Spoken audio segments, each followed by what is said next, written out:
Now, let's go into nurturing your existing relationships. Right now, there are two parts to this which we're going to talk about, and a lot of the points that we're going to share after this will apply both to rapport building and building networks within your organizations and maintaining relationships with other stakeholders, outside your organization. Right, so these points will apply to both situations. Now, especially if you work, this is in a post COVID world where you start going to office again. If you work for a fairly large company, leverage shared spaces, right? Engage in conversation and small talk with people beyond your immediate team in shared spaces such as the hallway, the break room, elevators, virtual calls.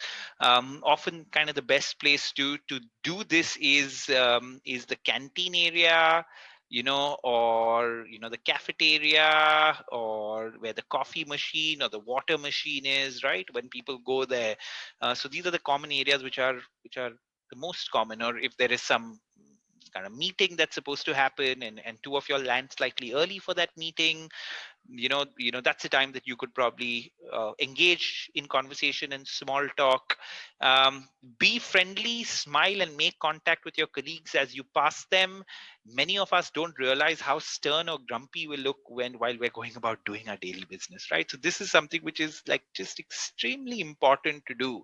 A man without a smiling face must not open shop, right? So just in your own office, when you're passing by, just a good practice, your default facial expression should be a positive one. Smile at people if you know that they're your colleagues. Very often they won't smile back at you to start with, because I've told you about this. In India, we're very, very kind of very, very suspicious. We don't have a practice of really smiling at our colleagues, right? In most other parts in the West, you just do that by default, but we don't do that. We're very scared for some reason, right? So if you're going to pass by your colleague, start by smiling. The first few times they may not smile back at you, right? But then 9 out of 10 people, if you start doing this, they will smile back at you.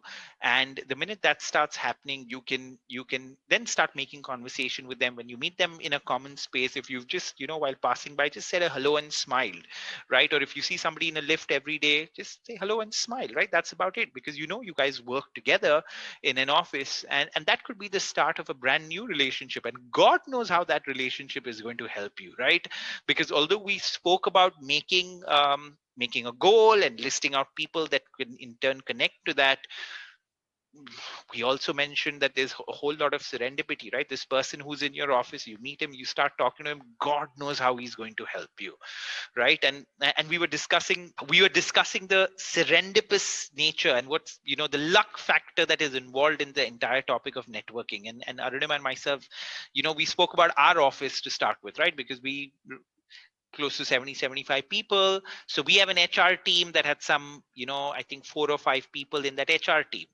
Now, let's assume that a certain person in my office thought that, what do I have to do with this HR person? Why should I go about building relationships? These HR people are useless, right? So why should I go about building relationships with these HR people, or be nice with them, right?